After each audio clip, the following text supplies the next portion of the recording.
न जाने तू क्यों खामोश बैठा है, अपने दामन में लेकर क्यों अफसोस बैठा है। अपनी चाहतों को थोड़ी सी ढील दे, वही होगा जो तेरा मन कहता है। क्या बात है। जिंदगी में हर रोज हम सिर्फ सुबह उठते नहीं, दरअसल जिंदगी में हर रोज एक नया आगाज होता है, एक नई शुरुआत होती है। सब कुछ डिपेंड करता है प्रतिबिंब हमारी सोच पर, हमारे विचारों पर। हम कैसा सोचते हैं, हमारे संकल्प कैसे हैं। दरअसल जिंदगी वैसा ही पाठ पढ़ाती है, उसी तरह से गढ़ती चली जाती है। इसलिए हमेशा पॉजिटिव रहें, सकारात्मक सोचें। और सबसे बड़ी बात यह है अमृता कि हमारी आवाज में तो ताकत रहती है, लेकिन हमारा विचार कहीं ना कहीं कमजोर रहता है। अपने विचार को ताकतवर बनाएं तो वही होगा जो आप चाहते हैं, और आपकी सुबह भी वैसी ही होगी। सुप्रभात। हेलो इंडिया, मैं हूं प्रतिबिंब शर्मा। हेलो इंडिया, मैं हूं अमृता चौरसिया।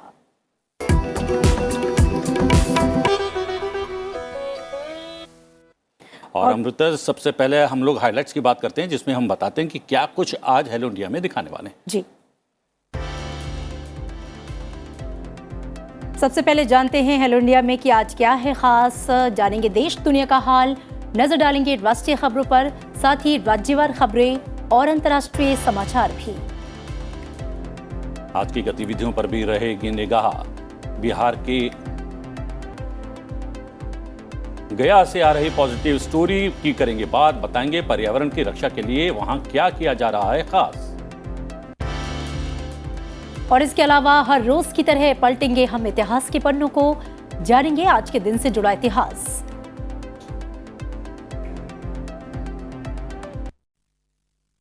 और इसके अलावा भी बहुत कुछ होगा खास। जी हाँ, बिल्कुल बहुत कुछ खास, लेकिन शुरुआत राष्ट्रीय समाचारों से।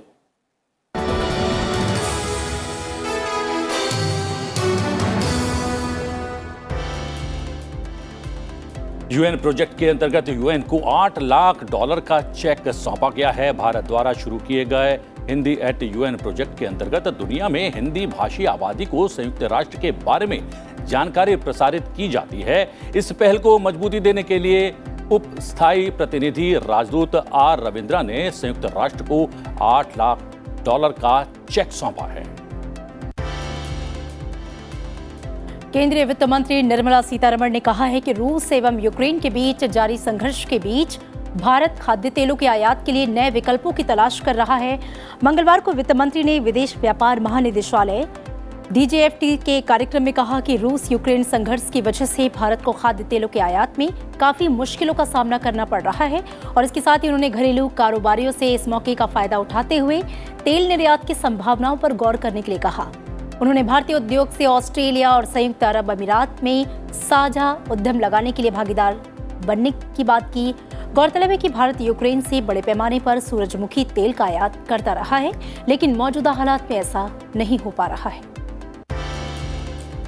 इस बीच स्वास्थ्य मंत्री मनसुख मांडविया ने 12वीं ब्रिक्स स्वास्थ्य मंत्रियों की बैठक को संबोधित किया। बैठक में उन्होंने यूनिवर्सल हेल्थ केयर प्राप्त करने के लिए भारत की प्रतिबद्धता को दोहराया। साथ ही सभी के लिए स्वास्थ्य के दृष्टिकोण को प्राप्त करने के लिए अनुभवों, सर्वोत्तम प्रथाओं और समाधानों के आदान प्रदान के लिए ब्रिक्स डिजिटल स्वास्थ्य नेटवर्क विकसित करने की आवश्यकता पर भी जोर दिया। राजद्रोह के मामले पर सुप्रीम कोर्ट में आज सुनवाई होगी। केंद्र की ओर से सॉलिसिटर जनरल तुषार मेहता इस संबंध में सरकार से निर्देश लेकर इसे पीठ को अवगत कराएंगे। मंगलवार को सुप्रीम कोर्ट ने केंद्र से कहा था कि राजद्रोह के संबंध में औपनिवेशिक युग के कानून पर किसी उपयुक्त मंच द्वारा पुनर्विचार किए जाने तक नागरिकों के हितों की सुरक्षा के मुद्दे पर वो अपने विचारों से अवगत कराए। पीठ ने केंद्र की उन दलीलों पर गौर किया जिनमें ये कहा गया कि उसने एक उपयुक्त मंच द्वारा राजद्रोह कानून की पुनः जांच और पुनर्विचार करने का फैसला किया है। पीठ ने इस सुझाव पर भी केंद्र से प्रतिक्रिया देने को कहा है कि क्या पुनर्विचार होने तक भविष्य में राजद्रोह के मामलों के दाखिल करने पर अस्थायी रोक लगाई जाएगी। सर्वोच्च अदालत राजद्रोह संबंधी कानून की वैधता को चुनौती देने वाली विभिन्न याचिकाओं पर सुनवाई कर रही है। केंद्रीय अन्वेषण ब्यूरो यानी CBI ने पूरे देश में NGO को FCRA सर्टिफिकेट देने का मामले में मंगलवार को भी छापेमारी जारी रखी। CBI ने अपनी कार्रवाई में 40 ठिकानों पर दबिश दी, जिसमें दिल्ली, राजस्थान, चेन्नई और मैसूर में मौजूद ठिकाने शामिल रहे। इस मामले में सीबीआई ने कुछ लोगों को हिरासत में भी लिया है, जिसमें अधिकारियों और एनजीओ के प्रतिनिधि शामिल हैं। सर्च के दौरान 2 करोड़ रुपए भी बरामद किए गए हैं। माना जा रहा है कि ये हवाला के माध्यम से जुटाए गए। अलगाववादी नेता यासीन मलिक ने दिल्ली कोर्ट के सामने अपने सभी आरोप स्वीकार कर लिए हैं। आतंकवाद से लेकर आतंकवादी कृत्य की साजिश रचने तक जैसे तमाम आरोपों को उसने स्वीकार किया और वो उन्हें चुनौती नहीं देने वाला है। यासीन मलिक ने यह मान लिया है कि वो आतंकी गतिविधियों में शामिल था। उसने आपराधिक साजिशें भी रची और उस पर लगी देशद्रोह की धारा भी सही है। देश और देशवासियों के लिए कुछ अच्छी खबरें। कोयला मंत्रालय के आंकड़ों के अनुसार कुल कोयला उत्पादन अप्रैल 2021 की तुलना में अप्रैल 2022 में 51.62 मिलियन टन से बढ़कर 66.58 मिलियन टन हो गया है। कोयला उत्पादन में 29% वृद्धि हुई है। अप्रैल 2022 के दौरान Coal India Limited, Singareni Collieries company limited और कैप्टिव खानों ने कोयला उत्पादन में ये वृद्धि दर्ज की है। साथ ही कोयला आधारित बिजली उत्पादन में अप्रैल 2021 की तुलना में पिछले महीने 9.26% की वृद्धि और मार्च 2022 की तुलना में 2.25% की वृद्धि भी दर्ज की गई है। अप्रैल 2022 की बात करें तो कुल बिजली उत्पाद अप्रैल 2021 की उत्पन्न बिजली की तुलना में 11.75% अधिक रहा है। मार्च 2022 में उत्पन्न बिजली की तुलना में 2.23% ज्यादा रहा है। देश भर के तमाम शहरों में ओला उबर जैसी ऐप आधारित टैक्सी सर्विस देने वाली कंपनियों को सरकार की तरफ से सख्त निर्देश दिए गए हैं। ऐप आधारित टैक्सी कंपनियों की मंगलवार को उपभोक्ता मामलों के मंत्रालयों के साथ हुई मीटिंग में ये निर्देश दिया गया।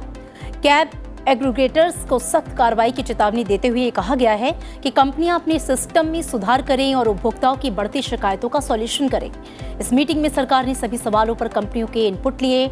इसमें गंदी कैब, खराब सेवा, मना करने को तुरंत दुरुस्त करने और ड्राइवर्स को ट्रेनिंग सुनिश्चित करने के निर्देश दिए गए हैं। मीटिंग में ओला, उबर, मेरू, जुगनू समेत सभी कंपनियां शामिल हुई। संगीत जगत के लिए एक बड़ी क्षति। जाने माने संतूर वादक और संगीतकार पंडित शिव कुमार शर्मा का मंगलवार को निधन हो गया। राष्ट्रपति, उपराष्ट्रपति और प्रधानमंत्री ने शोक जताया है। एक ट्वीट में प्रधानमंत्री ने कहा कि पंडित शिव कुमार शर्मा के निधन से हमारे सांस्कृतिक जगत को गहरी क्षति पहुंची है। उन्होंने वैश्विक स्तर पर संतूर को लोकप्रिय बनाया। उपराष्ट्रपति ने कहा, पंडित शिव कुमार शर्मा ने संतूर को भारतीय संगीत जगत में पुनः स्थापित किया। लोकसभा अध्यक्ष ने अपने शोक संदेश में कहा कि उनके संतूर से निकलती स्वर लहरियां संपूर्ण विश्व का परिचय भारत की समृद्ध संस्कृति और गौरवशाली परंपरा से करवाती थी। उनका संगीत भावी पीढ़ियों के लिए सशक्त प्रेरणा रहेगा। और अब खबरें राज्यों से। केंद्रीय गृह मंत्री अमित शाह ने उम्मीद जताई है कि जल्द ही पूरे असम से सशस्त्र बल विशेषाधिकार अधिनियम को हटा लिया जाएगा। उन्होंने कहा कि सुरक्षा स्थितियों में सुधार के मद्देनजर केंद्र ने पूर्वोत्तर राज्यों में अफस्पा के तहत आने वाले अशांत क्षेत्रों को धीरे धीरे घटाना शुरू कर दिया है। असम पुलिस को प्रेसिडेंट्स कलर से सम्मानित करने के बाद उन्होंने कहा कि केंद्र सरकार और मुख्यमंत्री हिमंत बिस्वा शर्मा के प्रयासों के कारण अधिकतर उग्रवादी संगठनों ने शांति समझौता कर लिया है। उन्होंने ये भी कहा कि वो दिन दूर नहीं जब पूरा राज्य उग्रवाद और हिंसा से पूरी तरह से मुक्त हो जाएगा। गृह मंत्री ने यह भी कहा कि जो लोग आत्मसमर्पण कर मुख्य धारा में लौट आए हैं, उनके पुनर्वास के लिए केंद्र और राज्य की सरकारें लगातार काम कर रही हैं। मोहाली में सोमवार की रात हुए ग्रेनेड हमले की जांच के लिए एसआईटी का गठन किया गया है और इसके अलावा पुलिस की कई टीमें एसआईटी को सहयोग करेंगी। उधर राजस्थान के मुख्यमंत्री अशोक गहलोत की अध्यक्षता में मंगलवार को राज्य मंत्रिमंडल और मंत्रिपरिषद की बैठक में कई अहम फैसले लिए गए। इसमें पुरानी पेंशन योजना के क्रियान्वयन के लिए नियमों में आवश्यक संशोधन, समान पात्रता परीक्षा के आयोजन, सीधी भर्तियों में साक्षात्कार का प्रावधान हटाने और कुछ पदों पर साक्षात्कार का भारांक अधिकतम 10% निर्धारित करने के फैसले शामिल हैं। बीजेपी के राष्ट्रीय अध्यक्ष जेपी नड्डा ने सूरतगढ़ में बीजेपी कार्यकर्ताओं के साथ बैठक की। आज बीजेपी अध्यक्ष हनुमानगढ़ जंक्शन के पास बीजेपी के नए जिला कार्यालय का उद्घाटन करेंगे। दोपहर 12:30 बजे हनुमानगढ़ के प्रसिद्ध मां भद्रकाली मंदिर में पूजा अर्चना करेंगे और इसके बाद जेपी नड्डा, सुख सिंह, महताब सिंह गुरुद्वारा में भी मत्था टेकेंगे और दर्शन के लिए दिल्ली वापसी करेंगे। कर्नाटक विधान परिषद की 7 सीटों को लेकर चुनाव आयोग ने तारीखों का ऐलान कर दिया है। अधिसूचना 17 मई को जारी की जाएगी और नामांकन पत्र दाखिल करने की अंतिम तिथि 24 मई है। विधानमंडल के 75 सदस्यीय उच्च सदन में इस समय सत्तारूढ़ बीजेपी के 37 सदस्य हैं। ये साधारण बहुमत से केवल 1 सीट कम है। उत्तर प्रदेश के मुख्यमंत्री योगी आदित्यनाथ ने मेरठ में रैपिड रेल प्रोजेक्ट का निरीक्षण किया। मुख्यमंत्री ने करीब 3 साल से चल रहे प्रोजेक्ट का पहली बार जायजा लिया। साथ ही योगी आदित्यनाथ ने मेरठ के 8 चौराहों पर ट्रैफिक मैनेजमेंट के कार्यों का भी अवलोकन किया। ओडिशा के मुख्यमंत्री नवीन पटनायक ने नए भर्ती किए गए डॉक्टर्स और पैरामेडिक्स के लिए ओरिएंटेशन प्रोग्राम का उद्घाटन किया। उन्होंने कहा कि स्वास्थ्य सेवा मेरी सरकार की सर्वोच्च प्राथमिकता है। पंजाब और हरियाणा हाईकोर्ट ने बीजेपी नेता तेजिंदर पाल सिंह बग्गा को कथित तौर पर भड़काऊ बयान देने और आपराधिक धमकी देने के मामले में राहत देते हुए उनकी गिरफ्तारी पर 6 जुलाई तक रोक लगा दी है। इस दौरान जांच जारी रहेगी। इस दौरान पंजाब पुलिस वकीलों की मौजूदगी में बग्गा का बयान दर्ज करा सकती है। जम्मू कश्मीर में अलग अलग जगहों पर हुई मुठभेड़ों में 2 आतंकवादियों के मारे जाने की खबर है, जबकि एक नागरिक की भी इस मुठभेड़ के दौरान जान चली गई। इन एनकाउंटर्स में एक सैनिक समेत 3 अन्य लोग भी घायल हो गए हैं, ऐसी जानकारी है। और श्रीनगर की विशेष अदालत ने आतंकी गतिविधियों के वित्त पोषण के लिए पाकिस्तान में MBBS कराने को लेकर जम्मू कश्मीर में सीटें बेचने के लिए हुर्रियत नेता सहित 7 अन्य के खिलाफ आरोप तय किए हैं। इन पर पढ़ाई के नाम पर छात्रों का ब्रेन वॉश करने का आरोप है। 12वीं हॉकी इंडिया राष्ट्रीय सब जूनियर महिला हॉकी चैंपियनशिप आज से शुरू होगी। ये प्रतियोगिता 22 मई तक चलने वाली है। इस प्रतियोगिता में देश भर की हॉकी टीमें हिस्सा ले रही हैं। और अब खबरें दुनिया भर से। आर्थिक संकटों का सामना कर रहे श्रीलंका में प्रधानमंत्री महिंद्रा राजपक्षे के पद से इस्तीफे के बाद राजनीतिक संकट और गहरा गया है। इस बीच स्पीकर ने राष्ट्रपति गोटबाया राजपक्षे से अनुरोध किया है कि वो इस सप्ताह संसद का सत्र फिर से बुलाएं, ताकि देश में दशकों के सबसे खराब आर्थिक संकट, हिंसा और सरकार के खिलाफ व्यापक विरोध के बीच मौजूदा स्थिति पर चर्चा की जा सके। बिगड़ते हालात को काबू में लाने के लिए रक्षा मंत्रालय ने सेना के तीनों अंग, थल सेना, वायुसेना और नौसेना को निर्देश जारी किए हैं कि अगर आवश्यकता पड़े तो उपद्रवियों को काबू करने के लिए उन पर खुलेआम फायरिंग की जा सकती है।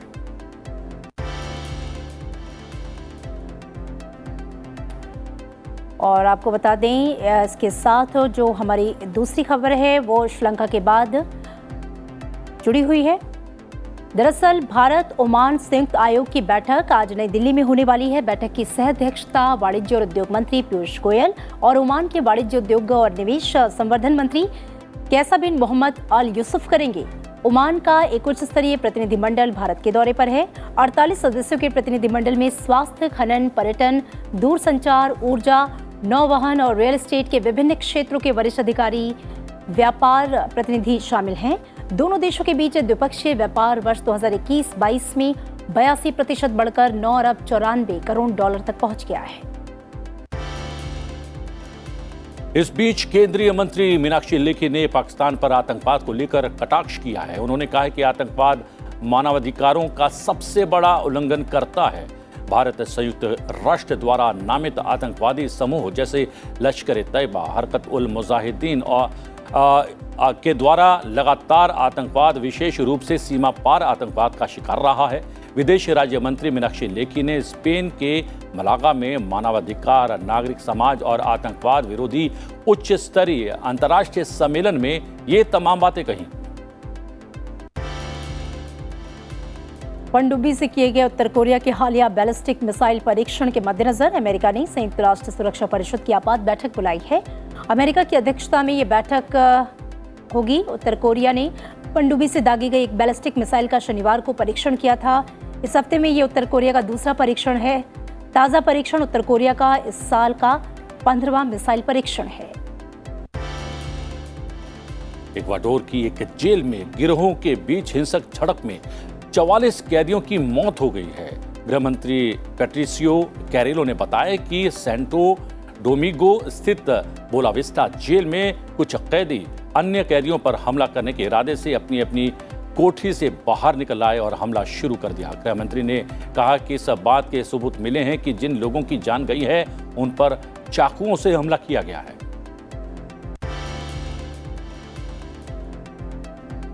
और पूर्वी कांगो के इटुरी प्रांत में खदान के नजदीक स्थित गांव पर विद्रोहियों के हमले में कम से कम 52 लोग मारे गए हैं। मोंगवालू के मेयर जियां पियरे बिकी लिसेंड ने कहा है कि CODECO नामक आतंकी गुट के लड़ाकों ने कमला गेटे कस्बे पर हमला किया। मारे गए लोगों के अलावा 100 से ज्यादा नागरिक लापता हैं। कांगो सरकार ने आतंकवादियों द्वारा मासूम नागरिकों पर किए गए बर्बर एवं कायरतापूर्ण हमले की निंदा की है। संयुक्त राष्ट्र ने भी हमले की निंदा की है। नानगरहर प्रांत में IS से जुड़े 63 आतंकवादियों ने सेना के सामने हथियार डाल दिए हैं। एक आधिकारिक बयान के मुताबिक इन आतंकवादियों को कानून के मुताबिक सजा दी जाएगी। साल 2021 के बाद से कट्टरपंथी IS से जुड़े 600 से ज्यादा आतंकी अब तक अधिकारियों के सामने हथियार डाल चुके हैं। अवैध परमिट पर इंडोनेशिया में घुसे पाकिस्तानी प्रवासी वहां की मस्जिदों में जाकर ज़कात मांग कर रहे हैं। खबरों के मुताबिक इनकी गतिविधियों पर काबू पाना इंडोनेशियाई सरकार के लिए चुनौती बन गया है। दुनिया में सबसे ज्यादा मुस्लिम आबादी वाला देश इंडोनेशिया में ज़कात खूब प्रचलित है, लेकिन अवैध पाकिस्तानियों के कारण लोग परेशान हैं।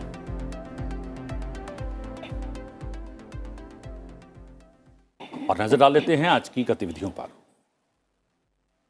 उपराष्ट्रपति एम वेंकैया नायडू आज पुस्तक Modi at 20 dreams meet delivery का विज्ञापन भवन में विमोचन करेंगे। ये पुस्तक ब्लूक्रॉफ्ट डिजिटल फाउंडेशन द्वारा संपादित और संकलित है।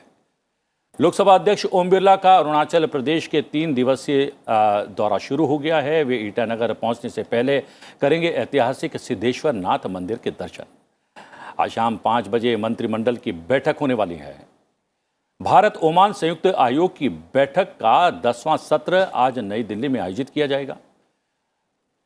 सार्वजनिक उपक्रमों की समिति और राज्यसभा कार्मिक लोक शिकायत कानून और न्याय संबंधी समिति की बैठक संसद भवन परिसर में आयोजित की जाने वाली है। आज नेशनल टेक्नोलॉजी डे के मौके पर लोकसभा अध्यक्ष ने देश के वैज्ञानिकों, इंजीनियर्स और इनोवेटर्स के योगदान को सराहा है। अपने ट्वीट संदेश में उन्होंने कहा, राष्ट्र के विकास को समर्पित वैज्ञानिकों, इंजीनियर्स व इनोवेटर्स का राष्ट्रीय प्रौद्योगिकी दिवस पर अभिनंदन। आपका परिश्रम लोगों के जीवन में सकारात्मक बदलाव लाते हुए भारत का नव निर्माण कर रहा है। देश आपके प्रयासों से वैश्विक महाशक्ति बनने की ओर अग्रसर है। और अब एक छोटे से ब्रेक का वक्त है, लेकिन ब्रेक पर जाते जाते अमृता, क्योंकि राज्यसभा दिवस मनाया गया और राज्यसभा दिवस मनाने के अवसर पर बहुत से सांस्कृतिक कार्यक्रम भी आयोजित किए गए। क्या उनमें से कुछ झलकियां हम अपने दर्शकों को दिखा सकते हैं? बिल्कुल दिखाएंगे। शानदार प्रस्तुतियां रही राज्यसभा दिवस के मौके पर, आप इनका आनंद लीजिए। रुकते हैं एक छोटे से ब्रेक के लिए। वृंदावन बोले मोर हो जी मोर, गोकुल में शोर भयो भारी, गोकुल में शोर भयो भारी, गोकुल में शोर भयो भारी, गोकुल में शोर भयो भारी, गोकुल में शोर भयो भारी। वृंदावन वृंदावन वृंदावन बोले मोर हो जी मोर, गोकुल में शोर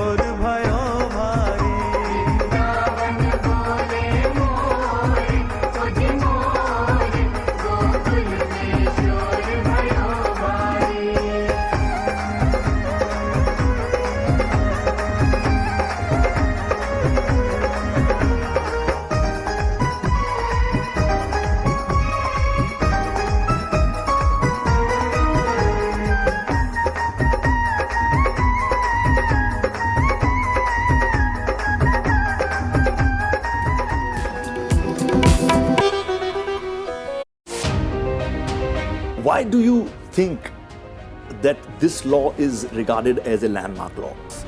For the first time in the country, it has empowered and given voice to the mental health patients. And it has decriminalized Section 309, which is attempt to suicide. A landmark paradigm shift from the custodial care to mental health care under the Mental Health Act 2017 is a very big reason to celebrate 75 years of independence.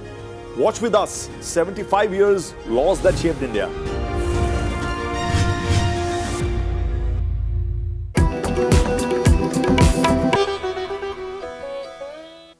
Welcome back. Break के बाद स्वागत है आपका और प्रतिबिंब हर रोज की तरह उस सेगमेंट पर हम अब बात करेंगे जो कि हमारे दर्शकों को बहुत पसंद है, और चूंकि इतिहास की गतिविधियों से जुड़ा है तो इतिहास जानना हमेशा रोचक होता है। जी हाँ, पलटते हैं इतिहास के पन्नों को और जानते हैं 11 मई के इतिहास में कौन सी बड़ी घटनाएं दर्ज हैं।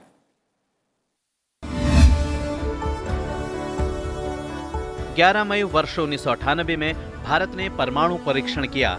यह परमाणु परीक्षण राजस्थान के पोखरण में किया गया था।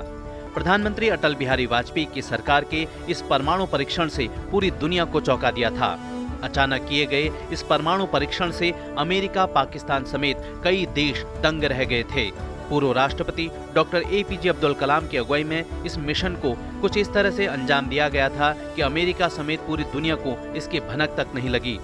इस अभियान में सभी को आर्मी की वर्दी में परीक्षण स्थल पर ले जाया गया था ताकि अमेरिका की खुफिया एजेंसी CIA को यह लगे कि सेना के जवान ड्यूटी दे रहे हैं। हालांकि भारत ने CIA और उसके सैटेलाइट्स को चकमा देते हुए परमाणु परीक्षण किया था।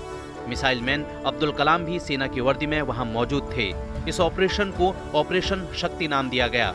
अपने वैज्ञानिकों की असाधारण उपलब्धि को याद करते हुए प्रौद्योगिकी के क्षेत्र में एक बड़ी उपलब्धि प्राप्त होने के उपलक्ष्य में इस दिन को राष्ट्रीय प्रौद्योगिकी दिवस के रूप में मनाया जाता है। इससे पहले वर्ष 1974 में भारत ने पहला परमाणु परीक्षण कर दुनिया को भारत की ताकत का लोहा मनवाया था। इस ऑपरेशन को इस्माइल बुद्धा नाम दिया गया था। और अब बात हमारे पर्यावरण से जुड़ी। जैसा कि आप जानते हैं कि पेड़ पौधों के बेतहाशा कटान की वजह से पर्यावरण में असंतुलन बढ़ता जा रहा है, और इसका सीधा असर जो है वो ग्लोबल वार्मिंग और कई तरह की प्राकृतिक आपदा के रूप में हमारे सामने आ रहा है। ऐसे में बिहार के गया से लोगों को प्रेरित करने वाली एक पॉजिटिव खबर आई है। यहाँ करीब 300 लोगों के ग्रुप में पर्यावरण की सुरक्षा का बीड़ा उठाते हुए आसपास के जंगलों में पेड़ पौधे लगाने और उनकी सुरक्षा की व्यवस्था सुनिश्चित की है। इन लोगों की कोशिश पर्यावरण की रक्षा के साथ साथ संतुलन को बनाए रखना है। इनका लक्ष्य आगे आने वाले दिनों में और 500 पेड़ पौधे लगाने का है। देखिए ये रिपोर्ट।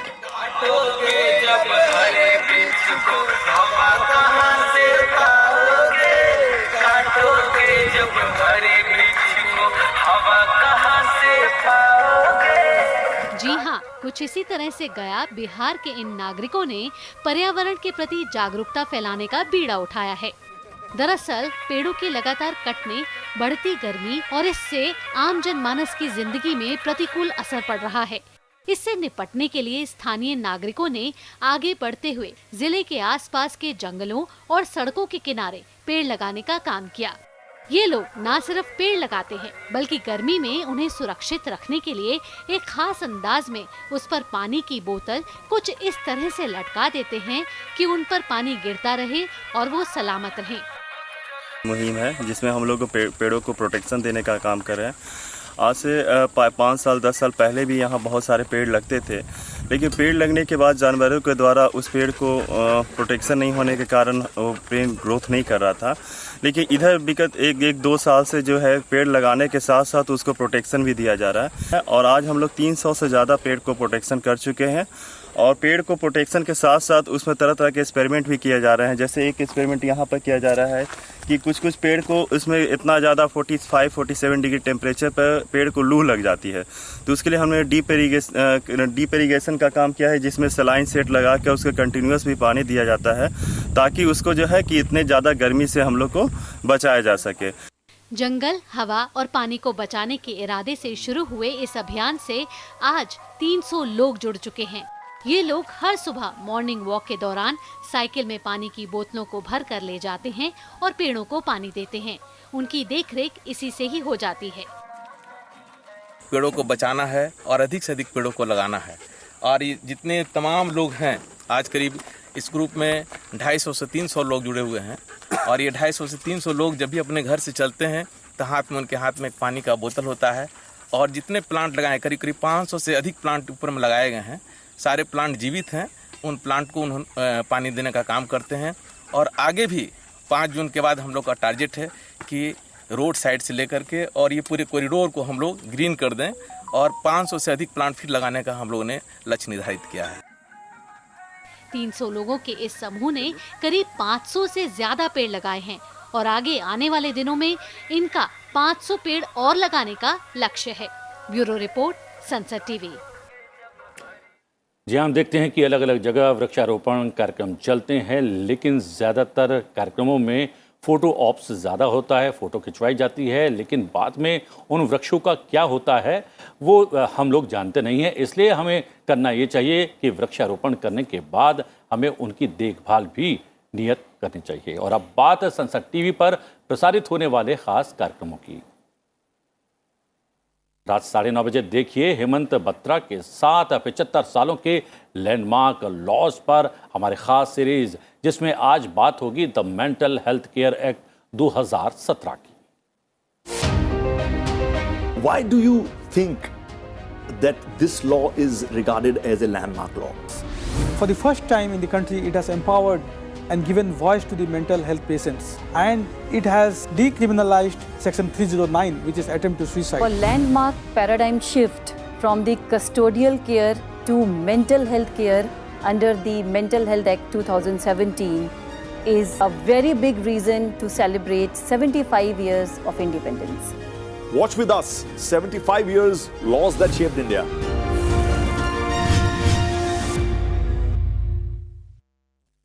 ऑल इंडिया को आप टीवी के अलावा संसद टीवी के सोशल मीडिया प्लेटफॉर्म पर देख सकते हैं।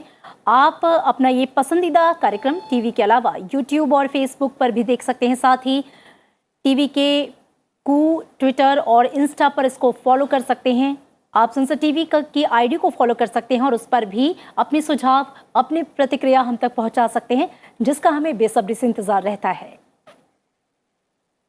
और जैसे कि हमें पता है कि पंडित शिव कुमार शर्मा का निधन हो गया है। 84 बरस के थे, हृदयघात हुआ और उनका निधन हो गया है।